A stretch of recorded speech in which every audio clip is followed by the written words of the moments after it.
فاطمہ تو زہرا کے گھر والے تھے.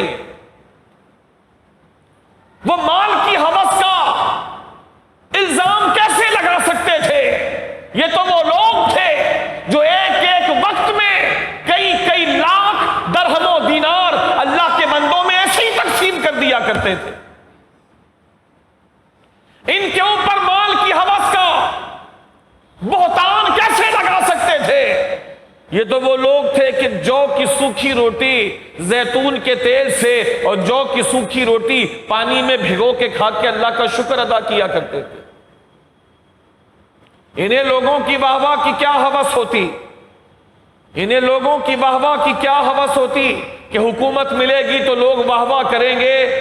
امام حسین کی شان یہ تھی کہ بغیر کسی حکومت کے اور بغیر کسی دولت کے اور بغیر کسی امارت کے ان کی شان یہ تھی جس راستے سے گزر جاتے تھے لوگ دونوں طرف لائنیں بنا کر کے ان کی زیارت کے لیے کھڑے ہو جایا کرتے تھے. ان کو کیا غرض تھی کہ لوگ میں حکومت پر آؤں گا تو لوگ میری واہ واہ کریں گے، میری شانوں کے قصیدے پڑھیں گے؟ ایسی کوئی لالچ نہیں تھی.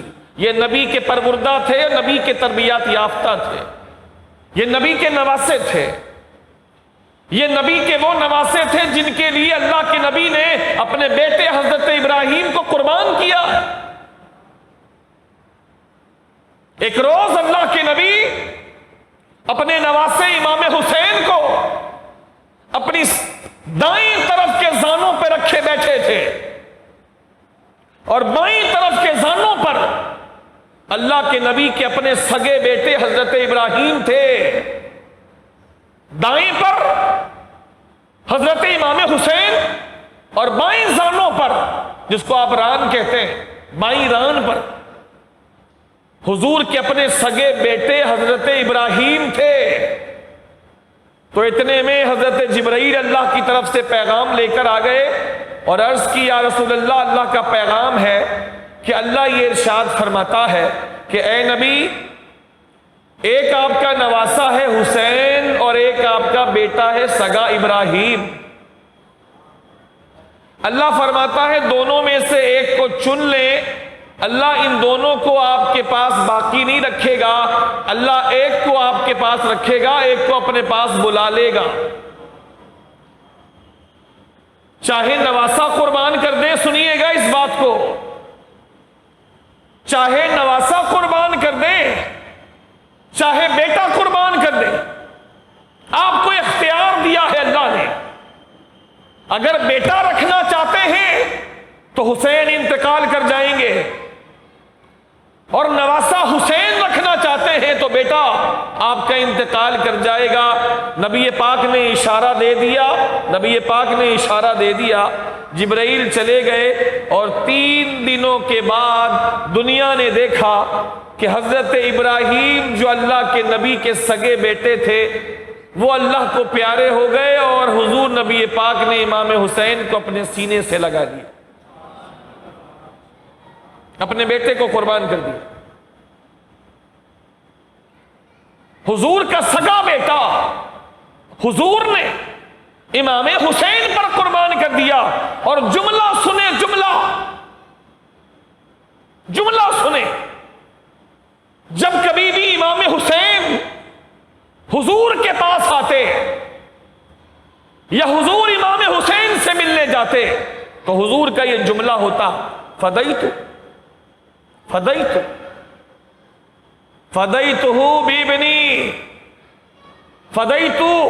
بابنی ابراہیم. جس پر میں نے اپنا بیٹا ابراہیم قربان کر دیا. حضور حضرت امام حسین کو دیکھ کر یہ جملہ کہتے کہ جس پر میں نے اپنا بیٹا ابراہیم قربان کر دیا، میں محمد بھی اس حسین پر قربان ہو جاؤں. یہ کسی اور کی کتاب کی روایت نہیں ہے، یہ اہل سنت کی روایت ہے. یہ ہے امام حسین. صحیح معنوں میں تو پیار اہل بیت نبوت سے آج تک صحیح معنوں میں کچھ ہی لوگ کر پائے. ہم نے تو صحیح سنا بھی نہیں کہ حسین کا مقام کیا، جن کے بارے میں اللہ کے نبی فرمائے حسین منی وانا من حسین، میں حسین سے ہوں اور حسین مجھ سے ہے، حسین میرا اور میں حسین کا، جس سے حسین راضی اس سے محمد مصطفیٰ راضی، حسین منی وانا من حسین، حسین منی وانا من حسین۔ اور یاد رکھنا میری بات، یہ یاد رکھنا میری بات، یہ باتیں صرف نواسے کی محبت میں نانے کی نہیں ہے۔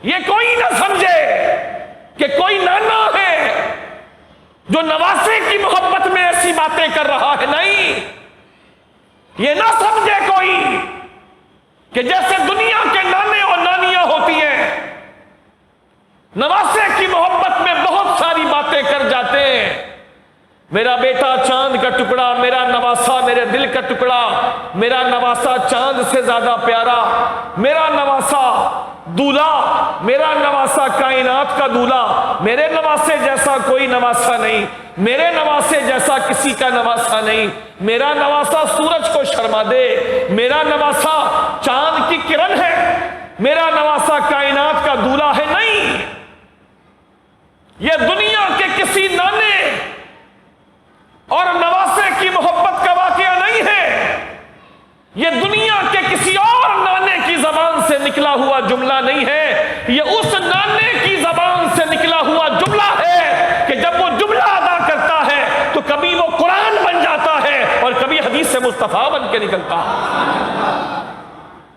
یہ وہ نانا نہیں کہ جیسے دنیا کے نانے ہوتے ہیں، صحیح بھی اور غلط بھی منہ سے نکل رہا ہوتا ہے، کوئی اور نانا ہے تو کہتا ہے کہ میرا نواسا چاند کا ٹکڑا، حالانکہ وہ چاند کا ٹکڑا نہیں ہوتا، یہ وہ نانا ہے جس کی زبان سے نکلا کہ میرا نواسا جنت کے سارے نوجوانوں کا سردار ہے، تو خدا کی قسم ہے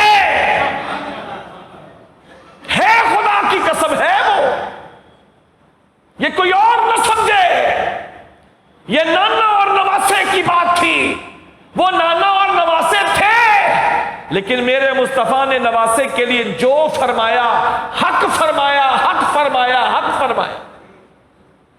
الحسن والحسین سیدا شباب یا اہل الجنہ، پوری جنت میں جتنے بھی نوجوان ہوں گے جو دنیا سے جوانی کی حالت میں مرے ہوں گے اور جنت میں جائیں گے، میرا حسن میرا نواسا اور حسین میرا نواسا، یہ دونوں ساری جنت کے سارے نوجوانوں کے سردار ہیں۔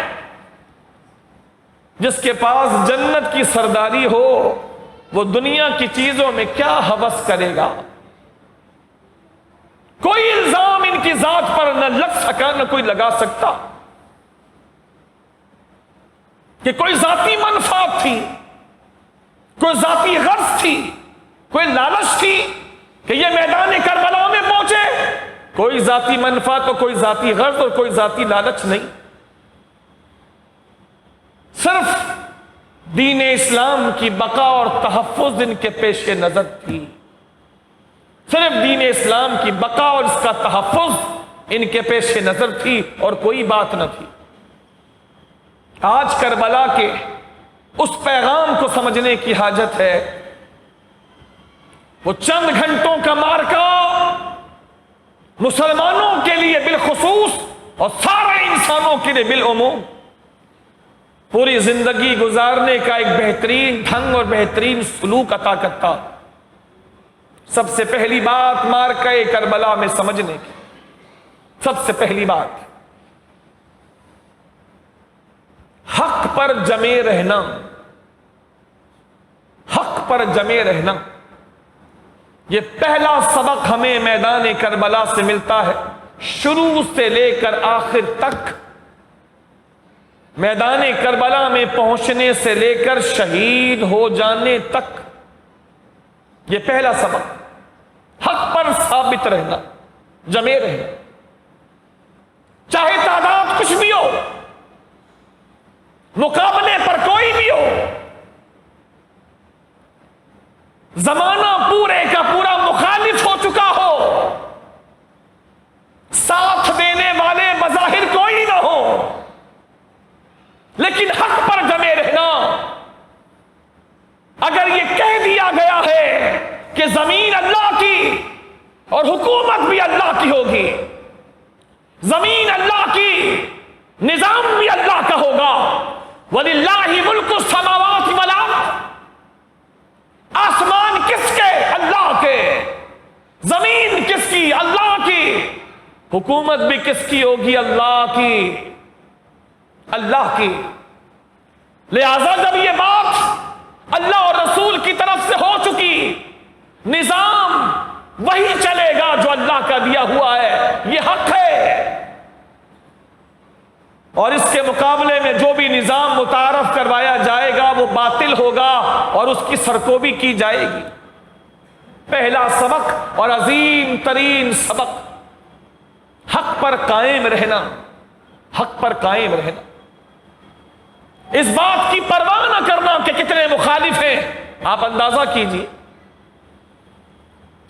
اگر امام حسین رضی اللہ تعالیٰ عنہ لوگوں کو دیکھ کر، لوگوں کی فہمائش پر، لوگوں کے خوش کرنے کے خوشامدوں پر، اگر امام حسین رضی اللہ تعالیٰ عنہ پسیجنے والے یا ٹلنے والے ہوتے تو امام حسین یا تو کربلا کے میدان تک آتے ہی نہیں، یا آئے تھے تو واپس چلے جاتے۔ کون سی آفر امام حسین کو نہیں کی گئی؟ کون سی آفر؟ یزید نے اپنی بیعت لینے کے لیے کون سی آفر نہیں کی؟ اسے سب سے زیادہ کھٹکا امام حسین سے کیوں تھا؟ اس کو دو آدمیوں سے ڈر بہت زیادہ کیوں تھا؟ ایک عمر فاروق اعظم کے بیٹے عبداللہ ابن عمر سے، ایک امام حسین سے، اس کو ڈر کیوں تھا؟ کیوں وہ کہتا تھا کہ اگر حسین نے بیعت کر لی تو پھر سمجھو کہ اپنا راستہ صاف ہو گیا؟ کیوں؟ چونکہ وہ جانتا تھا کہ تعداد کی پرواہ کیے بغیر، مخالفین کی پرواہ کیے بغیر، بات کو سمجھنے کی کوشش کیجئے گا، تعداد کی پرواہ کیے بغیر، مخالفین میں کون کون لوگ ہیں اس کی پرواہ کیے بغیر، سامنے والے کی طاقت کی پرواہ کیے بغیر، انجام کی پرواہ کیے بغیر، نتیجہ کیا نکلے گا اس کی پرواہ کیے بغیر، اپنی قلت سامانی کی پرواہ کیے بغیر، سامنے والے کی قوت کو دیکھنے کے باوجود اس کی پرواہ کیے بغیر، اگر سب کچھ داؤ پہ اللہ کے نام پر اگر کسی میں لگانے کی ابھی سب سے زیادہ قوت ہے تو یا تو عمر کے بیٹے عبداللہ کے اندر ہے یا علی کے بیٹے امام حسین کے اندر ہے۔ اس لیے وہ ڈرتا تھا، اور اس کے پیغامات یہی تھے، کسی طرح بھی کوشش کرو، کسی طرح بھی کوشش کرو کہ حسین میری بیعت کر لے، کسی طرح بھی، بائی ہوک اور بائی کروک، کیسے بھی ہو، انہیں لالچ دو ہر طرح کی، اگر مانے تو ٹھیک ہے، عہدے کی، منصب کی، انہیں لالچ دینا، اگر پھر بھی نہ مانے تو ڈرانا، اور اگر پھر بھی حسین نہ ٹلے تو وہی کر دینا جس کا میں تمہیں حکم دیتا ہوں کہ راستے سے صاف کر دے۔ امام حسین کو معلوم تھا کہ ہوگا کیا جب کسی کے اندر حق کو ثابت کرنے اور حق پر قائم رہنے کا جذبہ بیدار ہو جائے تو پھر وہ انجام کی پرواہ نہیں کرتے۔ جس کے اندر حق صحیح طرح رسوخ اختیار کر جائے پھر وہ لوگ انجام کی پرواہ نہیں کرتے۔ امام حسین کو پتا نہیں تھا کہ ہوگا کیا، یہ 22,000 کیا ارادہ رکھتے ہیں کیا پتا نہیں تھا، یزید میرے بارے میں کیا سوچ رکھتا ہے پتا نہیں تھا، میرے بعد میری عورتوں کے ساتھ مستورات کے ساتھ، یہ کیا کریں گے پتہ نہیں تھا۔ یہ لوگ میری شہادت کے بعد میرے پیچھے رہ جانے والوں کے ساتھ کیا سلوک کریں گے پتہ نہیں تھا، سب معلوم تھا۔ لیکن یہ تمام خبریں اور تمام باتیں بھی ان کی راہ کی رکاوٹ نہیں بن سکی۔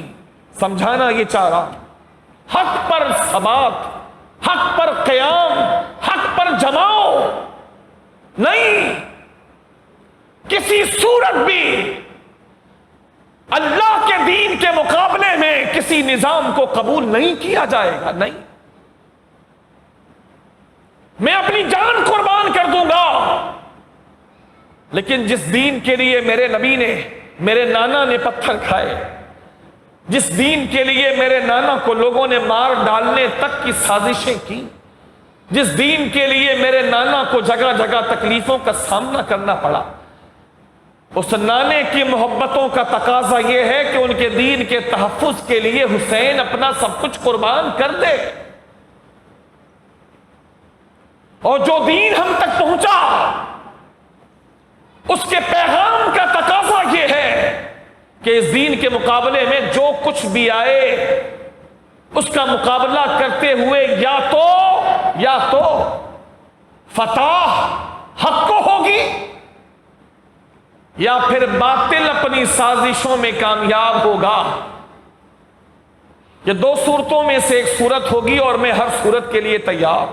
یہ امام حسین کی طرف سے مارکہ کربلا کا پہلا پیغام ہے، حق پر قائم رہنا، تعداد کی قلت و کثرت کی پرواہ نہ کرنا۔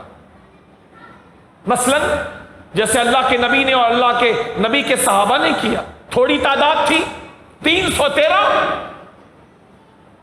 میدان بدر 313، سامان نہیں، کھانے کو کچھ نہیں، روزے کی حالت میں رمضان کی 17 تاریخ، جسم پر کپڑے بھی پورے نہیں اور پیروں میں چپلیں بھی نہیں، لیکن حق کی خاطر۔ ان الدین عند اللہ الاسلام، دین تو بس اسلام ہے، باقی لوگوں کے بنائے ہوئے مذہب ہیں، دین تو صرف اسلام ہے۔ لہذا اس دین کی بقا کے لیے کوششیں کرنی ہوگی، اور صحابہ نے اپنے تن من دھن کی قربانیاں دی، اور حق کو اللہ تعالیٰ نے غلبہ عطا فرمایا۔ ہر میدان میں، ہر محاذ میں، ہر مقام پر امام حسین رضی اللہ تعالیٰ نے بھی کربلا کے میدان سے یہی پیغام دیا، تعداد کی پرواہ نہ کرو، مال اور انجام کی پرواہ نہ کرو کہ ہونا کیا ہے، ہر پرواہ سے، ہر فکر سے آزاد ہو کر اور ہر فکر کی پرواہ کیے بغیر صرف وہ کرنا ہے جس کا تقاضا اللہ کا دین اور اللہ جل شانہ کا اسلام کر رہا ہے۔ یہ پہلا پیغام ہے میدان کربلا سے، حق پر قائم رہنا ہر صورت میں۔ دوسرا پیغام میدان کربلا سے، اللہ کی رضا میں ہر صورت میں راضی رہنا، اللہ کی رضا میں ہر صورت میں راضی رہنا، چاہے خنجر چلے چاہے تلوار، چاہے خیموں پر تیر آئے، چاہے نیزوں کی انیاں چبھوئی جائیں، جب حق کی خاطر اللہ کے بھروسے پر کھڑے ہو گئے، اللہ کی مدد پر بھروسہ کر کے اللہ کی رضا کے لیے جب کھڑے ہو گئے، تو اب انجام کچھ بھی ہو اللہ کی رضا میں راضی، اللہ کی رضا میں راضی۔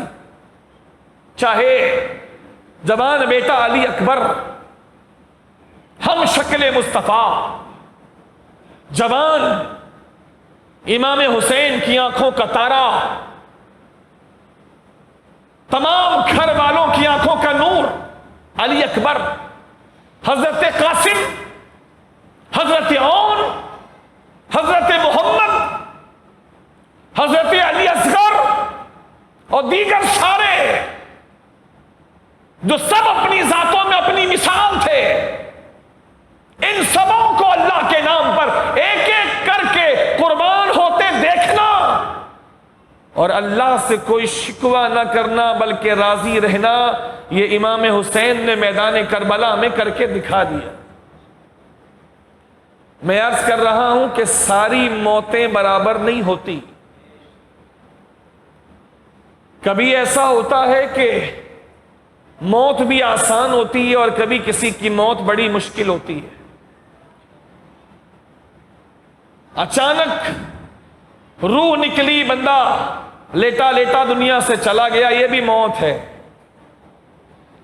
لیکن یہ بھی اللہ کی رضا کے لیے موت ہے، شہادت،